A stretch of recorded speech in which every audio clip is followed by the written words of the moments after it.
গ্রামের ছেলে ভোলা আর তার বউ সুজাতা রান্নাঘরে বসে রয়েছে।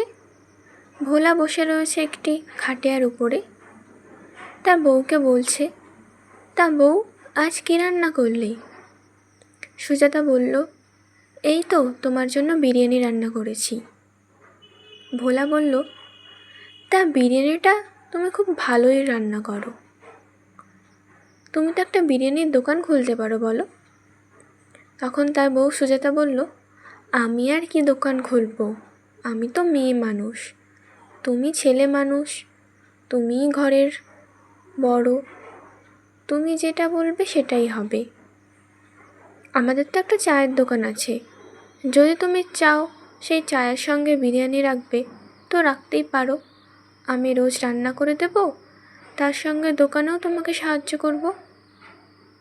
পাড়ায় তো আমাদের একটাও বিরিয়ানির দোকান নেই, পাড়ার লোকেরা হয়তো জানেই না বিরিয়ানির স্বাদ কেমন। ভোলা বলে, একদম ঠিক বলেছ বউ, ওটাই করব ভাবছি, একটা বিরিয়ানির দোকান দেব।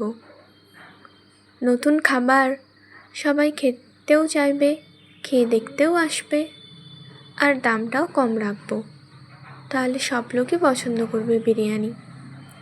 সুজাতা বলে, হ্যাঁ সেটাই করব, আর আমরা চিকেন বিরিয়ানি করব, মাটনের তো অনেক দাম, চিকেন বিরিয়ানি 50 টাকা করে রাখবো, সবাই খেতে আসবে, বাচ্চা থেকে বড় সবাই।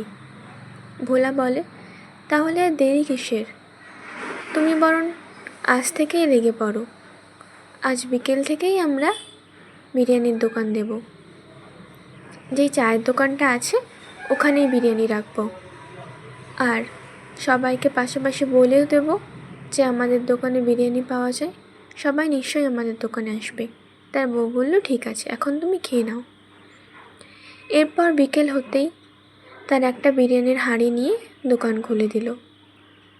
তাদের দোকানে ভুসিমাল দ্রব্য পাওয়া যেত, আর আজ থেকে তাদের দোকানে ভুসিমাল দ্রব্যের পাশাপাশি বিরিয়ানিও পাওয়া যাচ্ছে। দুটো লোক দোকানে বসে বিরিয়ানি খাচ্ছে। পাড়ার জগাই টেবিল চেয়ারে বসে চিকেন বিরিয়ানি খাচ্ছে আর বলছে, তা ভোলাদা, এত সুন্দর বিরিয়ানি রান্না করো তোমরা, এই নতুন খাবার প্রথমবার খাচ্ছি, শহরেই এইসবের নাম শুনেছি, কোনোদিন খেয়ে দেখা হয়নি, কিন্তু শহরে যা দাম তাই খেয়ে দেখতেও ইচ্ছে করেনি কেমন কি হবে, কিন্তু যখন দেখলাম তোমরা বিরিয়ানির দোকান খুলেছো আর এত সুন্দর গন্ধ, দামও কম, মানেও ভালো, তাই ভাবলাম একবার খেয়েই দেখি। তুমি আমার বাড়ির জন্য 2 প্লেট প্যাক করে দাও, বাড়িতেও নিয়ে যাব ছেলে বউয়ের জন্য। হ্যাঁ হ্যাঁ, তাই নিয়ে যাও জগাই, তোমার বৌদিই তো বিরিয়ানিটা বানিয়েছে, সেই বিরিয়ানি বানাতে পারে, আমি শুধু তাকে সাহায্য করি। আর আমি বললাম যে, বউ তুমি এত ভালো বিরিয়ানি করতে পারো, তাহলে একটা দোকানই দিই। হ্যাঁ ভোলাদা, একদম ঠিক করেছো, দোকান দিয়ে, আমরা এবার থেকে তোমার দোকানেই খাবো, তাছাড়াও পাড়াতে তো একটাও দোকান নেই বিরিয়ানির, সবাই দেখবে তোমার দোকানেই বিরিয়ানি খেতে আসবে, তুমি শুধু সৎভাবে বিরিয়ানি রান্না করো।